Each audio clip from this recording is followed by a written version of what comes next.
Pleasantville, even the Gun Hill, from Freeman Street to Prospect Avenue, Fordham Road, Cobb City to Elder Avenue, Valley Park, Eaton Wall to Bronx River, Bronx Deal, Soundview, S-Bar, baby. I'm boogie down like this Choke King, Mario is in the playground.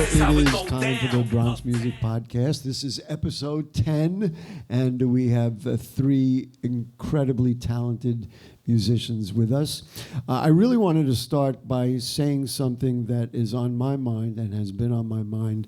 When stuff happens in my life, I always turn to music. And it's always the music that makes me remember who I am, what I care about, what is interesting to me, and stimulates my emotions and my thoughts. And this week was a very interesting week for a lot of people. We have a lot to deal with. And I was thinking about the music that I grew up with. And so, you know, like people my age, we right away would say, you know, the Beatles, Bob Dylan, and the Rolling Stones. So this morning, as I'm driving to City Island, we're at The Artist, which is once again named the best concert venue in the Bronx, second year in a row. As I was coming here, Sgt. Pepper's Lonely Hearts Club Band played on my iPod in the car. The second song that came on was A Simple Twist of Fate by Bob Dylan. And then the third song that came on, and I was like, wait a minute, is somebody reading my mind about the music that I care about? Was, of all things, Gimme Shelter by the Rolling Stones. And that's why we do what we do with the Bronx Music Podcast, because music speaks to us. And at times of crisis, at times of concern, you know, even though what I do for a living is politics and all that other stuff, political solutions don't work. What works is our cultures, our music, and our art. And if we can keep focusing on those things, then we will all do better. We'll be better people in general. You can applaud, sure. But what I wanted to do is, because I'm in the car driving here, thinking about everything going on, and I had to write it down, so I made sure to get every word right. A storm's threatening my very life today. If I don't get some shelter, I'm going to fade away. And I said, boy, that doesn't talk to a lot of people that I know this week. I don't know what does. On that note, on a completely unrelated note, here at The Artist on City Island, we are thrilled. I'm going to even move my microphone so I could see them a little better, to have Dr. Penny Prince with us. Nice to see you. Let's have an applause. All right. Dr. Prince is an award-winning composer of musical theater at Lehman College. He's a professor at Lehman. And with her now, we've got two of her former students, I guess, right? They're both graduates.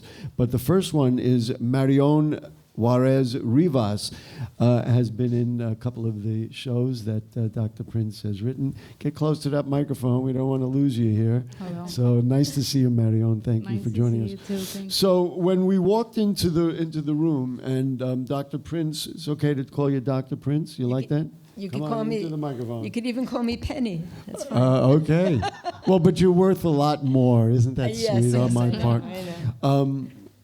When you walked in, because you had told me, well, you know, we don't have a grand piano here. There's an electric piano here. Right. When you walked in, Elliot Glick, who runs the house, hadn't even taken his jacket off, and you said, "Where's the piano? I got to see the piano." And it wasn't maybe 20 seconds that he lifted the cover off the Yamaha piano, which is a nice piano, Yes, electronic piano, and you sat down and played. What is it about the piano that compels you so much that when you knew you were doing this, you just had to be there? You had to just. That's who I am. I've loved the piano since I was born. I mean, piano, passionate about it. My mother used to play, and I remember when I was 3 years old, 4 years old, I would listen to her. She would play Chopin nocturnes and Yiddish songs. And did she sing also? Not really, no. I don't remember that. Well, she might have. You just don't remember it. In fact, okay. She told me a story that I tell my students all the time, because I teach people who are becoming music teachers. Okay. And Did you ever hear this story? I don't know. Okay. No, She wasn't I don't paying think attention so. in class that day. Remember. I've never been in her class. Right. Oh, though. never She's been not in her my class. student. She's just one of my Okay. one of my great actors. Okay. But so when my mother was a little girl, she auditioned for chorus in elementary school, and the horrible music teacher said to her, "You're not a singer. You're a listener."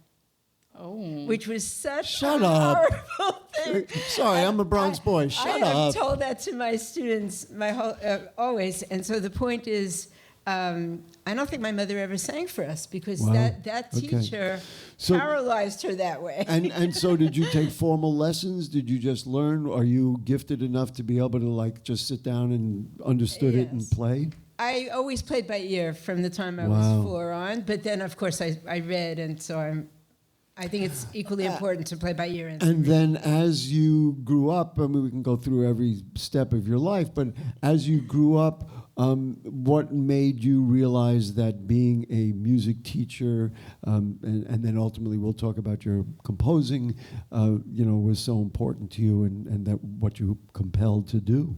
Well, just as you were saying about how music is the response to life, for me it always was like that. And when my parents would argue or when there was something going on in the world, or I would just sit at the piano for hours and just improvise, and it just, I could lose myself in the music. It's always been there for me. Improvise on existing music or improvise because you were just creating as you went? I would make up my own songs.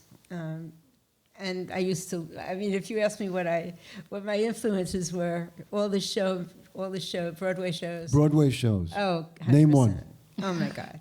Name one. Come on. Sound of Music, Okay. Fiddler on the Roof. I'm a little surprised That's you from didn't those mention days. West Side Story. Oh, which West Side of Story course is number was- one. Yeah, West Side right, Story. right. That's what I mean. And then Sweeney Todd. And So yeah. listen, here's the thing. I could sit at the piano, and I did take lessons and all that, and I've played some music. I could sit at the piano and quote unquote improvise. It would not sound like what you do. So now we'll get to the credits. She's a prolific composer of musical theater pieces, winning 15 ASCAP Merit Awards for her educational, theatrical, and children's music. She's a Bronxite, has been awarded, hold your breath, the 2024 American Prize Honored Artist Award. Congratulations. Thank you. That's an award that goes to those who have proven themselves to be of sustained excellence over a number of seasons as laureates of the American Prize competitions. And then, so that's like not the only one. In 2022, she was awarded the American Prize for Musical Theater for your original musical Cinderella 21, Yes. which is an innovative virtual production created during the COVID pandemic and performed by Lehman students. You've been a Bronxite for 40 years. What is it about Lehman College that works for you and your art and your passion? I love Lehman College. Lehman is a place where if you have a dream as a professor, you can follow it. There are no hold bars. I mean, I've started committees. I've decided, the minute I got to Lehman, I decided I was going to write a musical every year for them.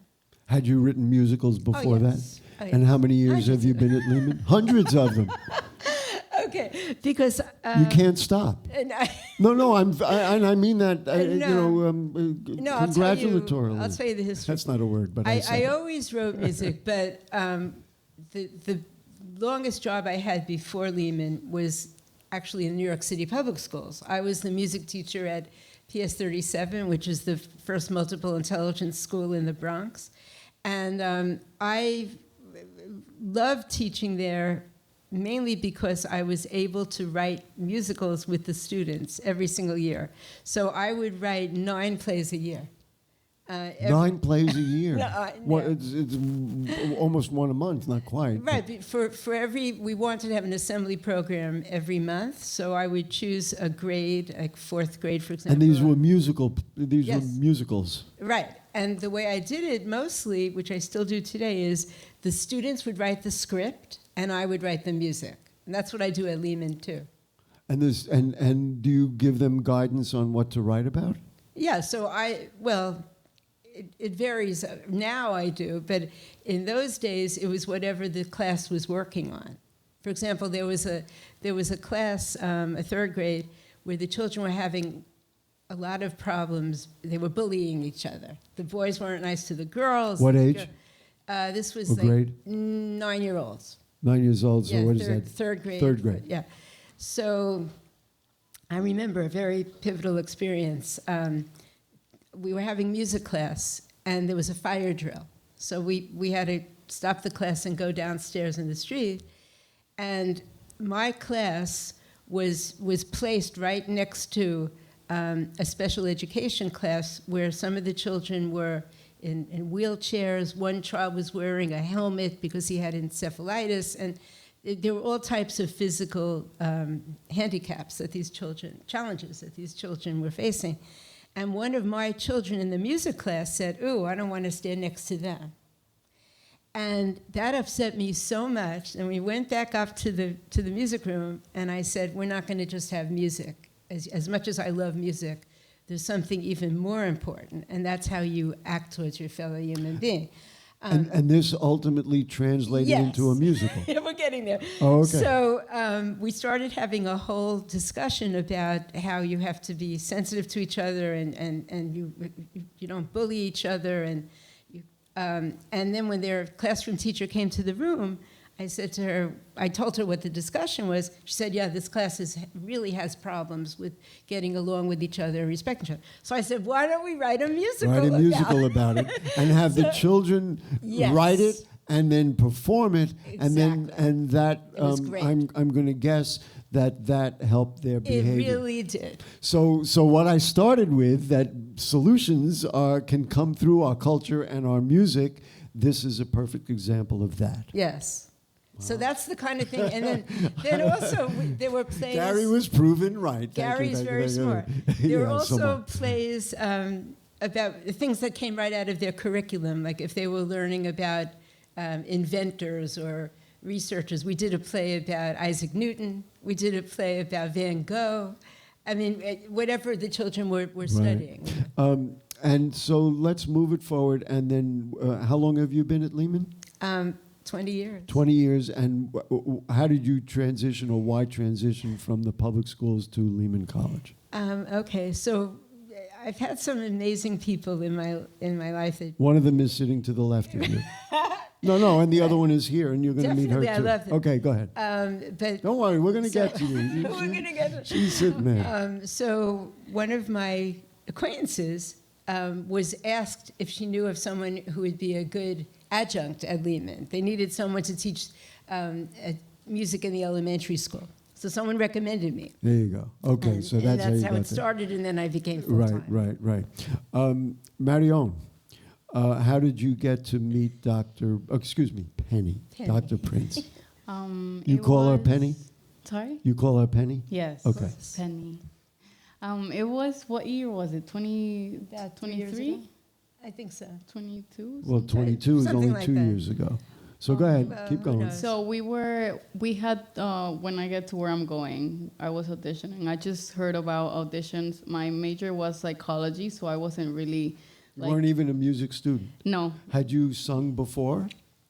Yes, definitely. I grew up in Mexico, so like every chance I got, like in school or stuff like that, I would. Sung in Spanish Yeah, Spanish and English. and English. Yeah. And what kinds of songs?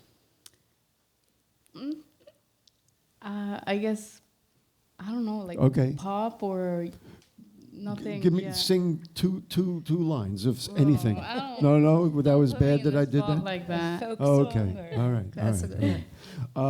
And so then how did you hook up with Penny? So I auditioned and she. Just because you'd heard about the plays. Yeah, like I saw a picture somewhere that there were gonna be auditions, so I was like, okay. And I'm so gonna you try. always liked music? Yes, Even though you were a definitely. psychology major, it never occurred to you to be a music major? No, because I started my psychology major in Mexico, and my parents were like, "It's cool that you want that as like music. That's cool in the arts, but you need like a real quote unquote career." So Did- I went for psychology. Did they use the word cool? No. Probably not. Probably not. Okay, just checking. Having been a parent for many years. So are you working in the psychology field right now? Not really. Actually, I graduated. Now I became a musician. Isn't that funny? No, go ahead. No, actually, yeah. Like I just graduated in May, and since the first musical with Penny, that's when I it reminded me that this is what I love and this is what I want to do. There are 3 people sitting on this stage who feel that way, yes. even though I do other things. But this is what we do. Yeah. You listen to music all the time? Yes, definitely. All the time. What kind of music? A little bit of everything. Lately, I've been more into jazz and funky. And how often do you sing? Like even formally or just around the house, doing the dishes every day. Yeah, every day. Isn't that wonderful? And so let's say you were in When I Get to Where I'm Going. Yes. Okay, let's ask Penny, what is that about? Yeah. Okay. And Marion, by the way, and later you'll see Chrystal, they were part of writing these scripts, so you can ask them too. But this play is about the bus boycotts of 1955. Wow. And so I could tell you. And why? Why? Yeah. Why? I can tell you why. Well, because here we are, how many years later? Right. And we still have problems, but Don't start me. okay. So the story that got to me was I heard about this professor named Joanne Robinson, and she was a black woman who was a professor at Alabama State University, and she was very well respected as an English professor. She was brilliant. But when she would get on the bus, she was treated like a piece of garbage. And she was told to move to the back of the bus, etc. And she wrote about one pivotal experience when she got on the bus and she was on her way to visit her family in, I think, Cleveland, Ohio. And she had all her Christmas presents and everything with her. And she was the only one on the bus. I know we're going to hear something nobody wants to hear. You could tell the story that she, even though she was the only one on the bus, she was told to sit in the back. And she was so humiliated and shocked that she ran off the bus, dropped all the packages and everything. And that story stayed in my mind, and I said, we have to write a play about that. So I started writing this play, and then when I got my wonderful cast, we added to it. We decided to add a Latino family as well. And everyone did. Is this where Marion comes in? Yeah, Marion okay. actually plays 2 parts. One role was as a, where were you from, Mexico, in the play? I think so, maybe. I'm not so. Sure, yeah. And then I love how when the creator doesn't really remember the details. 3 years ago. All that time ago. It was a long time ago. But then the song that she's going to sing today actually comes from her second role. Do you want to tell a little about the second role? Yeah, so her name is Virginia Durr. She was a wife of Rosa Parks' lawyer. Is this a fictional story? No, that's her actual name. Okay. Right. So therefore you had the students and the people who wrote it do a little research and really understand something. Yeah. Thank you, Penny. Yeah, definitely. What was so great about it is that Clifford Durr was a white man. He was a lawyer. And his wife, Virginia, had grown up in the South in a racist family. And they had a plantation and everything in that family. And but when Virginia married Clifford, they lived in Washington, D.C. for a while. And she realized, oh, my God, black people could sit in the front of the bus. And, her eyes were opened. So when she went back to Alabama, she actually became very good friends with Rosa Parks. And that's why I wrote this song. It's all about that. I want to ask one question, and then we're actually going to, I'm going to move out of the way, and they will play and sing. Right. But you told me that writing plays wasn't just a matter of writing like fun little stories. It was writing stuff that really meant something. Now, you've already recounted that story of the bullying in school, but this is the theme of everything you write, that you write because you feel like there's an important imperative, there's something to tell, right? Well, I don't want to give myself that much credit because sometimes it's just about the story and looking into the characters and their motivations. Yes, but my point is that you feel like there's a social impact to have with the stuff that you write. Yes, that's really, maybe I was saying it in a roundabout way, and basically what we did was you established what the nature of the play was, and I'm using that as an example because that's what you always write about. Okay. Right? Got that? You Sounds good. will concede that? Sounds good to me. You will concede that? I'll concede. Okay. All right. So this is from When I Get to Where I'm Going. The name of the piece is? You Can Live. You Can Live. And so, ladies and gentlemen, Penny Prince on piano, Marion Juarez Rivas will do the singing. I'm going to clear out, and we'll do it. Don't go away.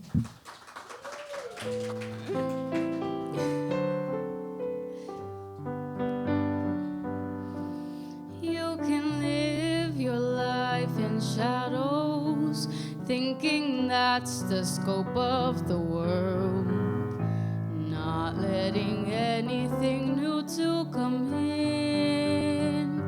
You believe you live in comfort, though it's drafty and it's gray, yet that's the way it's always been.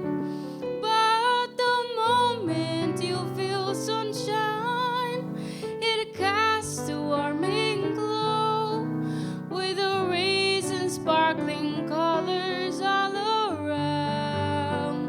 And you can't go back, you know it. Your shadow life is done. You will recognize your life of light begun. You can live your life in shadows, thinking that's the scope of the world, not letting anything new to come in. You believe you live in comfort, though it's drafty and it's gray, yet that's the way it's always been. But the moment you feel sunshine, it casts a warming glow with a rays and sparkling colors all around. And you can't go back, you know it. Your shadow life is done. You recognize your life of light begun.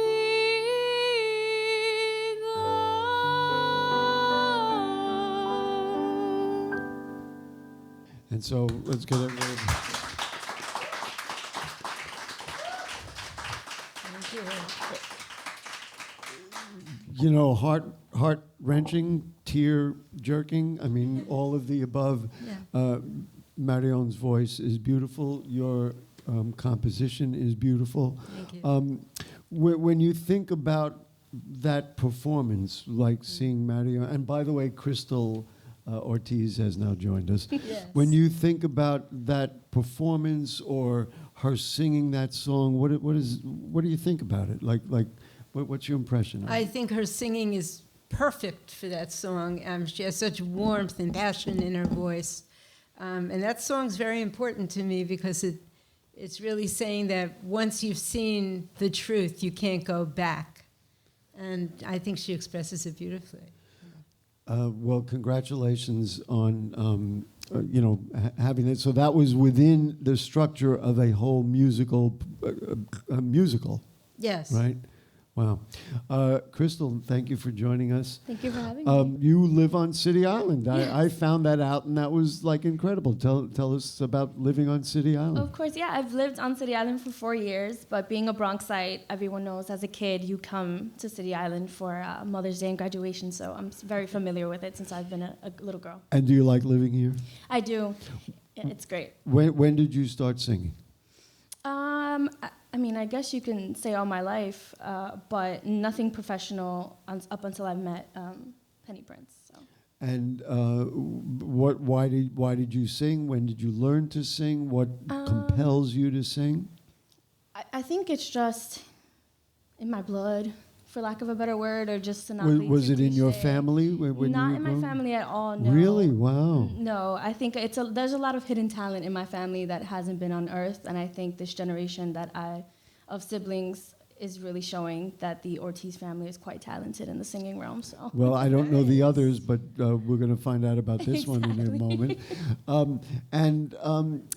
Just tell me about what kind of music you like, what kind of music you sing, and then, of course, you were a Lehman College student, and let's put all that together in terms of your own biography. Of course, yeah. I love all kinds of music. I listen to classical music mostly. But there's hip hop, there's R&B. I love rock music, metal music. Even Bollywood music tickles my ear a lot of the time. So it's a plethora. And you just always like to sing. Yeah. Penny, just talk about working with these students and all the students that you work with.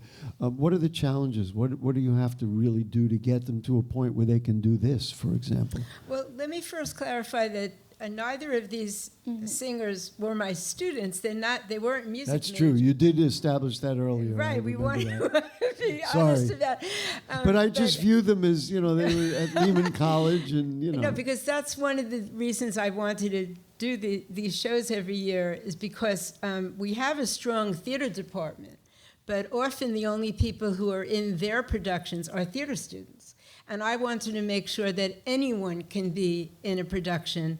So my shows are open to every possible department and even community members. And so what it underscores, which is one of the themes of this Bronx Music Podcast, is that there's music everywhere in the Bronx, and that they may not be music majors, Exactly. but the talent is there, and I guess you're on the same page with that. No, I think that's so great. And because I believe you were a speech pathology Yes, major. speech pathology major. And an education minor, and I've had people who are accountants, who are nursing majors, or they just want to express themselves. So. And so you create the musicals. Now, you told us about writing 9 musicals a year. Do you still do that? No, now it's the one. Thank goodness, I was getting tired. I was like, No. wait a minute. No, these are once a year at Lehman, and then I also sometimes am asked to write for artists songs, or if there's a reason why I want to write something, I write it. But this is my main focus once a year. Is it difficult to write musicals? In other words, you say you've got the script and then you have to write songs for it. What is the challenge? How does one do that? Gee, I'd love to learn how to do that. No. Okay, well, usually I write the music first, and then we write the script. So the music serves as the outline for the play. So, for example, in the spring, I'm going to do Rapunzel. Wait, didn't you tell us that it was the other way around No. in the past? Okay, so... I didn't say that. Sorry, I was thinking up...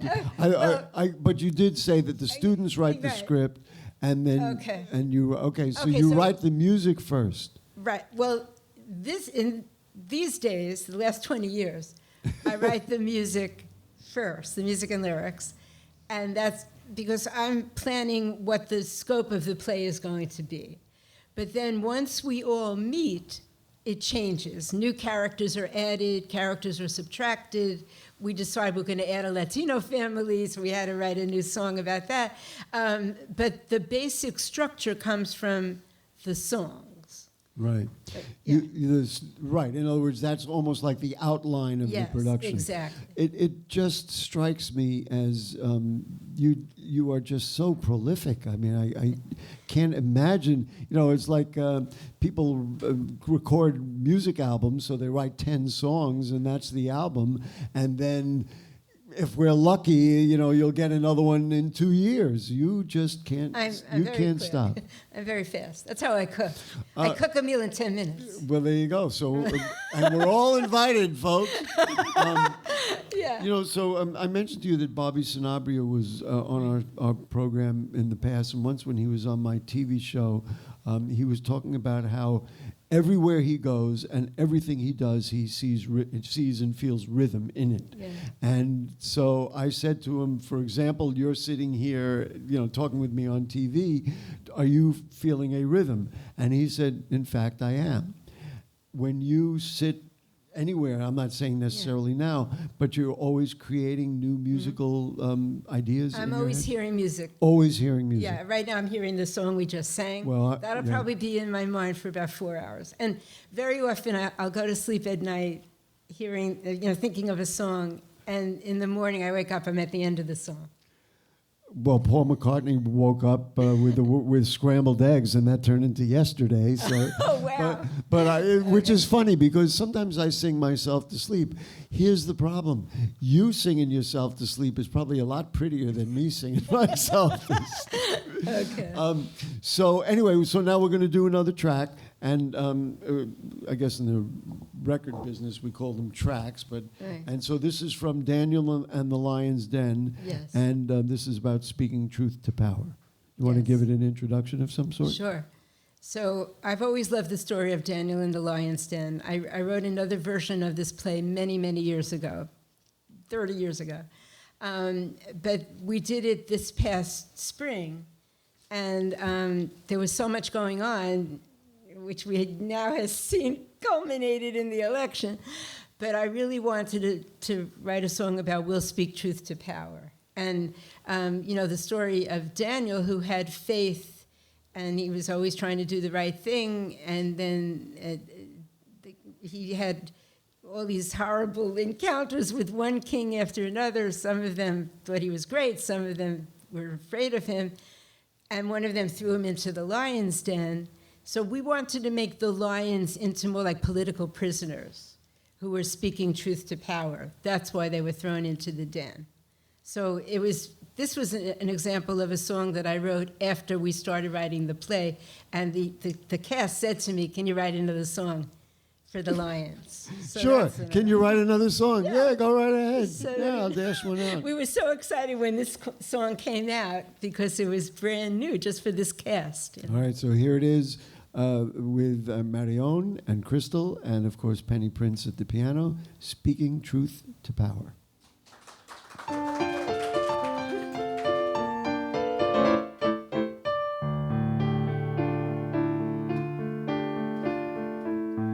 In every kingdom they have wrought oppression. Their only goal is absolute repression. For they misjudged us, and so this hour will speak truth to power. They will never ever silence our roar. Will speak truth to power. They will never ever silence our roar.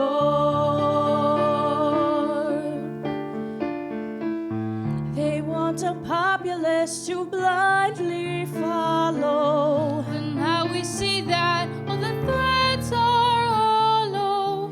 For they misjudged us, and so this hour will speak truth to power. They will never ever silence our roar. Will speak truth to power. They will never ever silence our roar.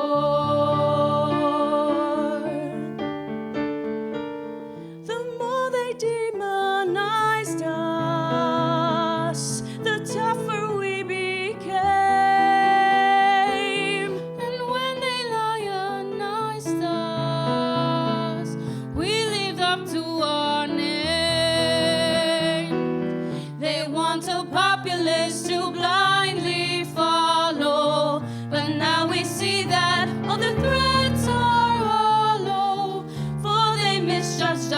And so this hour will speak truth to power. They will never ever silence our roar. We'll speak truth to power. They will never ever silence our roar. We'll speak truth to power. They will never ever silence our roar.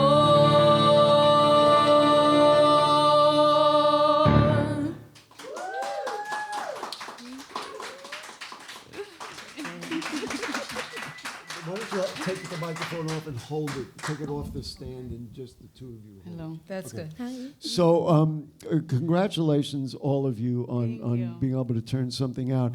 I want to ask you each, so I don't care who talks first. We talked about the importance of the music that Penny creates being educational in a way. Did you learn something from the Daniel and the Lions? Krystal, we'll start with you. Did you learn Sure. something? I think the whole cast was able to learn how. It's hard to put it into words, but I think the cast was able to come closer and see the humanity in each other through this song, and be empowered that we have our voices and we can speak up when things need to be spoken on. It's beautiful because, well, finish what you're going to say and then I'll react to it. Go ahead, Marion. I think I first want to say that I was really impressed with Penny because when she first, like, she just showed us the song and everyone was like, there's no way you just wrote that. Like, it was impressive. And it was... You should see her cook a 5-course dinner. I right. mean, And it was honestly one of my favorite songs from that play. Like the music, but the lyrics too. I feel like it's so powerful. And even if this day and age, like the way things are right now, it's important to remind us that us, the people, have the power to speak up and to change and to make those people in power do, so work you for really us. learned something from the performance. Of doing it. Definitely. Well, this is wonderful, and it's what I started the whole program with. That when things go on, maybe the solutions are educating us through music and through our art. I'm sorry, I've got notes about this, and it's totally different. So you guys hang on. What is the deal with the reentry committee Oh, good. and the reentering students after incarceration? So if I understand this, students who come to Lehman after having been incarcerated then go through some program that you have worked on, created. Tell us all about it. Okay. All right, it all started. Oh, wait, so I've got I can my give you notes the- say that she founded the Lehman Reentry Committee in 2017, which was awarded a Thrive Grant from the College and Community Fellowship a year later in June 2018. That's all I Right. know. Okay. I was walking along the path at Lehman College one day. The path is at Goulden Avenue? The main street. Goulden Avenue. Which one? Goulden Avenue. Yeah, okay, but within I the- know because I'm a Lehman know, graduate as well. I know, a proud Lehman graduate. Well, I was actually inside the campus. Okay. And I saw a young lady, and she looked very upset. And I said, "What's the matter?" She said, "Well, I just got here. I haven't been in school in many years, and I'm trying to figure out which classes I could take, but there's no one who's helping me. They're sending me from one building to another." And this is a person who really needs support. Yes, she Mental looked like support. she was going to cry. Yeah. Right. So and, I and said, the punchline is that ultimately she came out of prison. She had exactly. been- So I took her to the Dean of Continuing Education, Jane McKillop, who's wonderful. And I said, "Can you help this young lady? Because she's being shunted from one building to another." So Jane was so wonderful, she assigned one of her staff to take this girl around and take her from building to building. But anyway, it made me realize that people who come here who have been in prison, they don't even know how to use their computer yet because they're not allowed to use computers in prison. They don't even know how to use a Metro card. They don't know how to order books. They don't know how to do anything because it's so institutionalized there that everything is done for you and told. Of course.